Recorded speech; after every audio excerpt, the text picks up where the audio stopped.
It is 6:01 p.m. on Tuesday, July 8th, 2025. We will call the Common Council meeting to order. Let's stand and say the Pledge of Allegiance.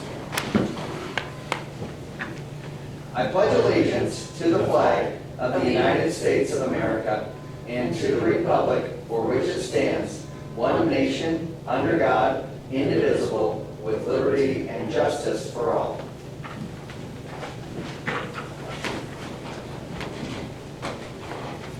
Roll call, please. Middleton. Here. Farka, absent. Romano. Here. Weigel. Here. Bachman. Here. In front of you are the minutes from our last meeting on June 24th. Were there any changes or corrections? Hearing none, can I have a motion to approve? So moved. Second. Motion by Jennifer, seconded by Jenny. Further discussion? All those in favor show by the usual sign. It is unanimous of those present. Next up is ordinance 2025-9. Do I have a motion to read by title only? So moved. Second. Motion by Jenny, seconded by Jennifer. Further discussion? All those in favor show by the usual sign. It is unanimous. Please read ordinance 2025-9 by title only. Ordinance 2025-9, ordinance modifying chapter 71, title 7 of the City of Columbia City, Indiana Municipal Code. Marcia, I don't know if this is one you're taking or who's taking the... The trucks? Yes, the trucks. I mean, Gary? Sure. I want to take this one. So it's the- I just sort of prepared it, but. Right, it's the 7 parking spots that are up here at Market and Line. It would be on the southeast corner, those 7 parking stalls. So it's a visibility issue, so when you pull out there, it's hard to see when there's a truck there Yep. or an SUV or some sort. So we want to make it cars only, which excludes the SUVs, Jeeps, trucks, trailers, anything like that. That's what we're trying to, so there's not any issue. You know, we've had several accidents there. We're trying to eliminate some of that, so we want to make it cars only parking. Gotcha. I thought at one time it was it not? Well, Or? and that 3 affects, spots. and the it first affects 3. the city employees, Right. because that was reserved for city employees Yes. too, so that's gonna affect. Yeah, I was going to say, I know that it does say in the ordinance that it does delete in its entirety the municipal employees section of that ordinance. So the first 3 spots were cars only. But They were cars that's only. still, Yeah. the signage wasn't very clear, so I think that was part of the problem. But we're gonna put signs in front of each stall that Ah. says cars only. Gotcha. No trucks, no SUVs. Okay. I think it makes sense. It's really difficult to see through there. I know I've had quite a few complaints at that intersection, and that's about the only way to fix it. Right. Just, Try it and see if it helps. Okay. Any other questions, comments, concerns? Okay. Do I have a motion to approve ordinance 2025-9 on first reading? Second. Motion by Dan, second by Jennifer. Further discussion? All those in favor show by the usual sign. It is unanimous of those present. We'll move ordinance 2025-9 to second reading at the next meeting. Department reports. Chip? Blue River Trail is coming along. We kind of hit a snag with 4th of July, which is affecting the dairy barn. So if you hear any complaints, we are trying to get the contractors out to finish it. If you do want to see a disaster zone, drive down by the dairy barn. They lost a lot of property. It will all be concreted back in, but a little differently to accommodate the trail. Eagle Park Phase 1A, that was the skate park and the pickleball courts. We are doing the final closeout with the DNR tomorrow, so hopefully they don't find any issues with it. We did have several trees die soon after planting, but they are under warranty, so we should be good there. Cameras are going to be up running hopefully by next week for Eagle Park, so that's good. And I don't think I have anything else. Questions of Chip? Thank you. Gary? All right, fireworks went well. Had a small issue after most people were out, not being very friendly neighbors as far as getting out into the driving lanes. There were some parking issues and there was a little bit of a disturbance there, so we had to I just basically stopped traffic and let guys walk down to handle the issue, so, because if I would've kept them going, then we would've probably missed the vehicle, so. Anyways, Hi, Ted. Gary was giving us a so, report. so we just basically stopped traffic, so at the end, it got kinda held up, but we got them going as soon as they got the vehicles, the suspect and the victim at the time, so.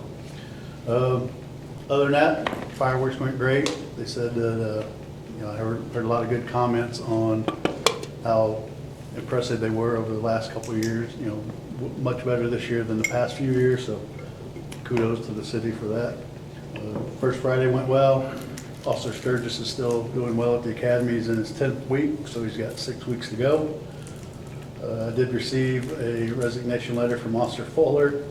He's given his 2 weeks, and he's going back to Warsaw PD, where he has worked for the past 15 years, built relationships and connections, and just feels comfortable there. So that's another kind of blow to the department. We lost 2 guys in the last few weeks, that really good guys, and that's kind of been weighing on me a little bit. So it's disappointing. His last day will be July 18th. Officer Brandeke will be filling Officer Fuller's role as SRO. So I requested from the Board of Works to fill his position, so they approved that, so we'll be having 2 spots open. I think JJ's really excited about that, by the way. JJ's really excited about. Oh, yeah, taking that JJ's position. super excited about going to SRO, so. Working on shift lead, filling the shift lead positions in dispatch. Erin will be moving to day shift, first shift lead, and so we'll be filling her position on second. We had 2 applicants within the department, which I was glad to have some applicants for that, because I wasn't sure if we'd get 1, 2, or none, so. Wasn't sure who all was interested in a shift lead position in dispatch, so it worked out that we got 2, so that's good. Looking forward to doing interviews for that. Working on some call works upgrades, which is the phone system in dispatch. And then the 4-H fair and the parade are starting into this week and into next week, so it's gonna be another busy week. Lots of summer activities going on downtown and throughout the city, so keep them busy. Questions of Gary? Thank you. Mike? Our sludge dewatering is going very well. Hope to have that done in the next day or so. Run out of gravity, so they brought in a tank at no extra charge. And so we're pumping into, normally we would pump into a semi-tanker. We're pumping in this tank, and then that's feeding the belt press itself. It's really going up. interesting, by the way, if you ever go out and look at it, it's really interesting how they're taking liquid sludge and turning it into like Just dry, it looks like dry dirt when it comes a off the dirt. belt going Yeah, into the it's truck. incredible. Anyways, It's down low enough that we was actually able to take some pictures and stuff like that, so when they got in the manuals, figured out exactly what parts do need to be ordered, so they've ordered those parts, they're on order, so as soon as they come in, we can make the repairs to that tank, get it back in operation, hopefully before the digester project takes off. Force main project, 1 small item yet to be finished at Jefferson, and we'll be able to close that project out, hopefully by the end of the month. And I'll be drafting a letter to IDEM that, if I remember, I talked about under the long-term control plan, they called it an LOC, which is level of control. They weren't happy with that, so we had a virtual meeting with them and pretty much come to an agreement, letter I have to write, and we're hoping for like a 3-year extension. This is what they proposed, to wait another 3 years and then revisit everything, look at the data we've collected, a few things we're going to change, adding a weather station and things like that. So it turned out a lot better than I thought it would, so positive moving forward there. So that's all I got. Unless you got questions. question, Mike? Thank you. Marcia? Nothing? Leslie? I have nothing. A couple of things. As I mentioned, Tad has joined us virtually from across the pond. So a couple of things. Matt Heiden's report, obviously 4th of July fireworks, I think went pretty well. Started a little slow, but the end of the show was crazy good, I think. Got a lot of good compliments about that, so that was good. New doors being put in and a wall for Terry to, going into the Eagle Park server room. And they're getting ready for JFL because that starts in a few weeks already, which is interesting and crazy. For the water department, the GLOW, or Get the Lead Out team, was on site to do door knocking. They had 4 different teams going door to door in an effort to complete the lead service line inventory. They were able to make contact with approximately 900 residents, either by conversation or leaving a door hanger or similar methods. They also had a fair amount of residents allow them to verify the service line material that was coming into their home. The good news is that a lot of the, not a lot, but a fair amount, let's say it that way, I never got an actual figure, but a good amount of the actual interior checks that we had actually went into the home and checked the service line material were copper, not lead. So that's good for hopefully our future bottom line. They are going to be doing another round of door knocking in the next couple of months to complete the remaining 429 residential homes that have yet to be visited. They're working on a storm drain at Eagle Park next week and starting the Jeffrey Drive water main project very soon. And from Tom, things are really busy but good. They had a new candidate, one of the candidates for fire department, go down to Indy for pension testing yesterday. All equipment's operating properly. They're still waiting to work with Convoy Tech on the camera system for the ladder truck. And I think that is about that for me personally. Not personally, but the things we're working on. Eagle Park Phase 1B, which is the amphitheater and kind of surrounding area. We had some concept review on that yesterday. That's coming along pretty well. We're going to start to get some numbers into that. Today, Lori and Chip and I looked at some potential grant opportunities to help support the funding of that construction as well. We did have a conversation today, Leslie and myself and Rosie and our Baker Tilly and Ice Miller team, if you will, our financial team, to look at what the feasibility was for the jail project. Not good, friends. It's not good. The challenge is, I've said from the beginning, we're not going to raise taxes for this project, and I'm not sure that we have the revenue sources to support it, to support a bond for that long term. So I'm still working on a couple of different things. Not saying it's completely over, but it's not looking great. So I'll just give you that prepper right now. The finances are not working out in our favor. Let's just say it that way. Later this week, on Thursday, we are preparing for Westgate Phase 3, the third and final phase of the Westgate neighborhood subdivision that is scheduled to happen next year. Later this year, there will be a community crossings matching grant round that we will apply that will then hopefully fund a good portion, if not the majority, of Westgate Phase 3 next year. Besides that, I'm doing Lunch with the Mayor program on Friday, and next week on Friday is the Employee Appreciation Luncheon on that Friday from 11:30 to 12:30. You're all invited, obviously, to come. Just a little appreciation luncheon and thank you to our employees for all the hard work that they do each and every day to make us look good, make our community a little better each day than it was the day before. Besides that, the US 30 Pell Study, I forgot to mention this in Board of Works, the US 30 Pell Study has now been completed and been published on the propelus30.com website. So I'd encourage you to go take a look at it, the final report. They give a couple of different options of what the US 30 corridor through Columbia City, Warsaw, etc. looks like. So I'd encourage you to go take a look at that. Hasn't really changed dramatically from the phase or the, what do they call it, level 3 assessment that I think we may have looked at or conceptually talked about.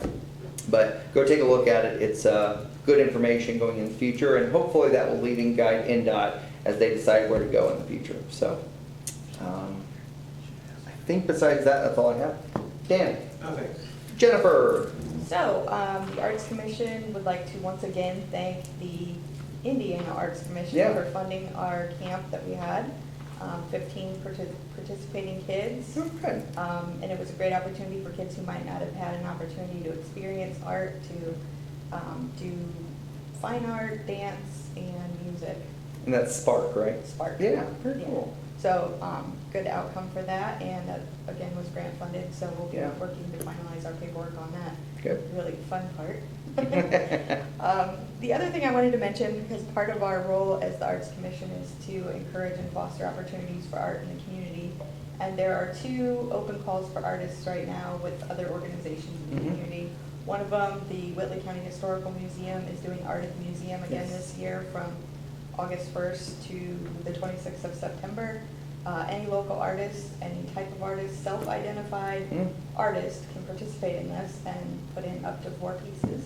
Okay, And to do that, they just need to visit the museum weekdays from 8 to 4 okay. by the 15th of July. 15th of July. So it's coming up. Great. So there's that, and then also the Columbia City Connect in September is doing a steamrolling art project, and Oh. they right now have an open call for artists who might want to participate in that. That's interesting. I would recommend going to the First Friday page or the Columbia City Connect page and find some information there. They're gonna bring in a giant steamroller, and people who are selected for this have an opportunity to carve out giant pieces of wood that will be turned into stamps. Oh, my goodness. So, That's cool unique. thing to Okay. participate in and a cool thing to. It's not a steamroller. It's just a roller. Okay. What's the difference between a steamroller and a roller? It would be powered by steam, but Oh, they like the Thank you, steamroller. Captain Obvious, I appreciate that Yeah. very much, okay. Yeah. I believe I read somewhere it was a steamroller. and it's- I know, and I don't want people's hopes that high.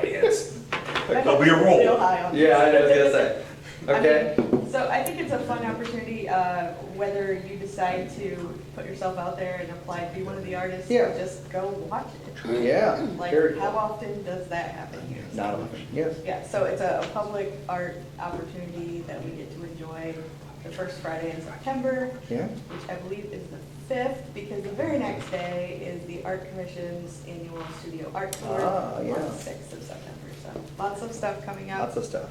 And anybody who considers themselves an artist is welcome to participate.